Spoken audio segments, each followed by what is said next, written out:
Olá pessoal, Competência e Treinamentos retorna com o curso Português Neurolinguístico para que você seja um relator extraordinário com base na PNL. Módulo 3, Retórica Textual. Fato, vamos iniciar aqui. O juiz determina bloqueio de bens. Ao analisar o caso, o juiz de Brasília afirmou: percebo os fortes indícios de irregularidades. São claros, portanto, os indícios da prática de atos.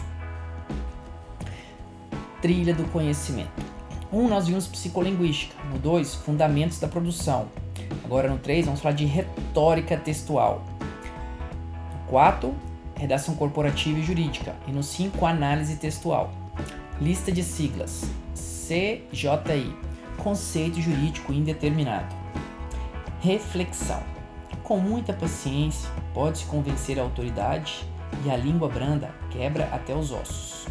Está em Provérbios 25:15.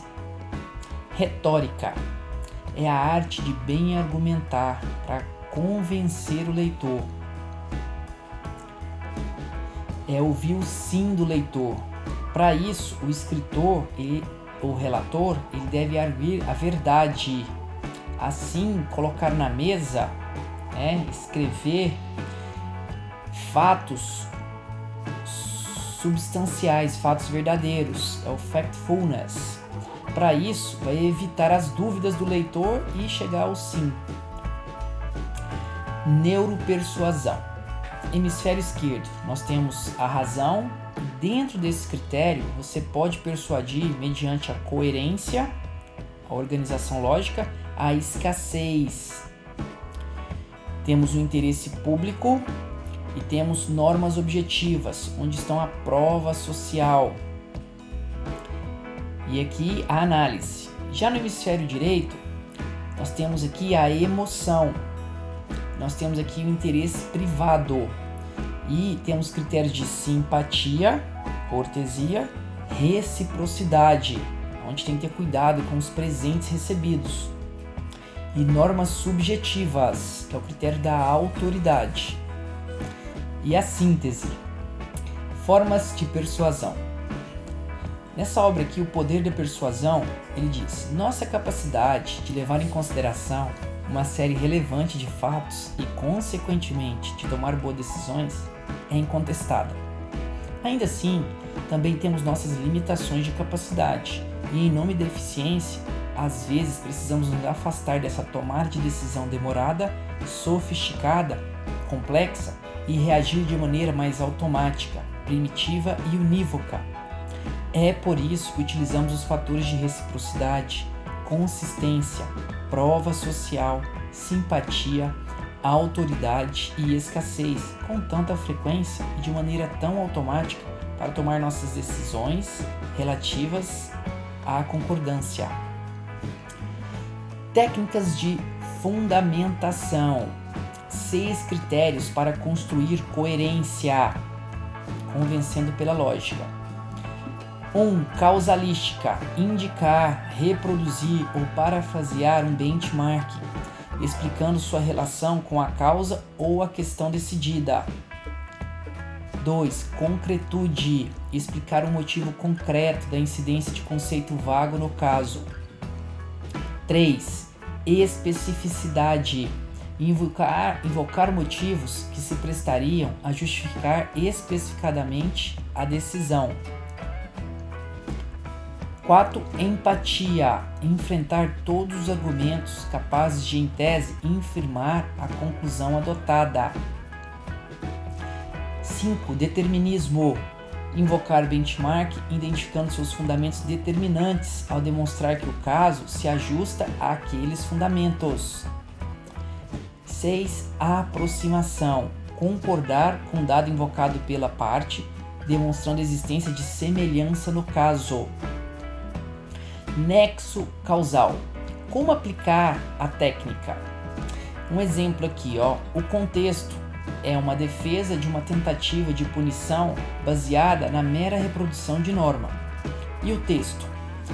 No caso concreto, a fundamentação jurídica adotada pautou em um sujeito indeterminado, sem explicar o motivo concreto da incidência da possível deslealdade, a qual se apresentou como conceito jurídico indeterminado, bem como se limitou a indicar, de forma genérica, o inciso 3, sem explicar sua relação com a causa. Nesse sentido, urge citar a doutrina de Regina e Antônio, em curso de português jurídico. Argumentos genéricos tornam-se vagos e imprecisos. Técnica de relatoria. Subsunção conclusiva.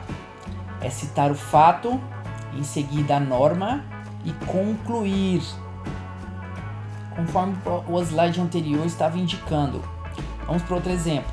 No caso concreto, a fundamentação jurídica, ao citar genericamente o instituto deslealdade, sem explicar o motivo concreto de sua possível incidência fática, pautou em um conceito jurídico indeterminado. Segundo parágrafo, o artigo 489, parágrafo 1º, inciso 2 do CPC determina que não se considera fundamentada qualquer decisão que empregar conceito jurídico indeterminado. 3. Sendo assim, por não indicar os fundamentos de direito de forma clara e lógica e por argumentar genericamente ao pautar em um conceito jurídico indeterminado, a punição apresenta claro validade. Dever de fundamentação. 8 situações a fundamentar para um documento público. 1. Quando limitar direitos. 2. Na imposição de deveres. 3. No caso de recrutamento, concurso público. 4. Na aquisição direta. 5. No caso de recursos administrativos. 6. No caso de reexame de ofício. 7. Inaplicação de jurisprudência. 8. Desfazimento de ato. Como fundamentar? Qual a melhor forma de apresentar o porquê? Essa forma deve ser clara, explícita e congruente.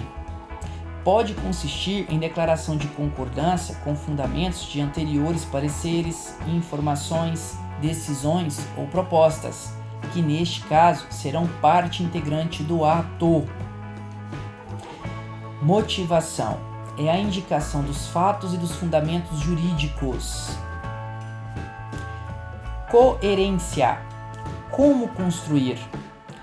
Um exemplo aqui, nós temos a sentença e nós temos o conteúdo, que é expresso por diversos documentos que estão no processo ali, principalmente na petição inicial.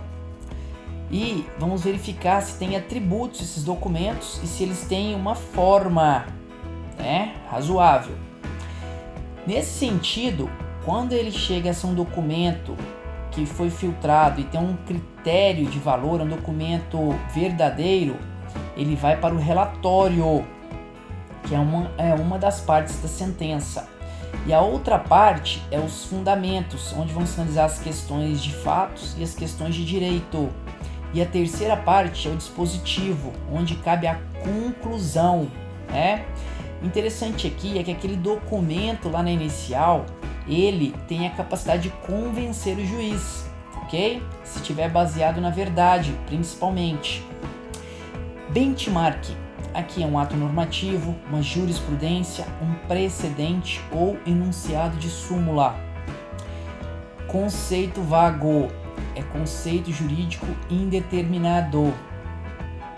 Ok? Ceticismo. Concordância consciente.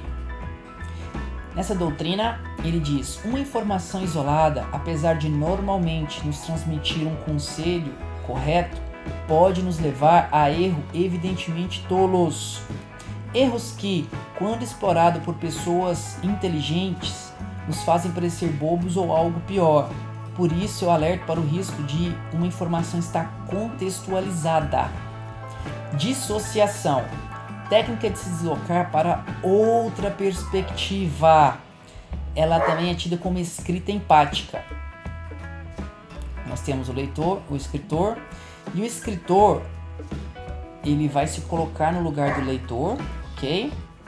E vai ter essa percepção, que é a capacidade de aplicar a autoconsciência para se colocar no lugar do leitor, analisando empaticamente os contra-argumentos. Conexão, tido como intertexto, é pedir ajudas para os universitários. Citação, né? Na NBR, que trata do assunto, ele explica que menção de uma informação extraída de outra fonte. Cuidado que a citação de citação, né? Ela é uma citação direta ou indireta de um texto em que não se teve acesso ao original, ou seja, não teve aquela primariedade. Aumenta-se o risco aí de contextualização. Citação. Aqui é só um exemplo, né? É um documento e diz: nesta linha de raciocínio, aduz Sávio Nascimento. A transparência é tratada como um princípio orçamentário de fonte legal, conforme disposições da LRF. Essa obra que está aqui, ó.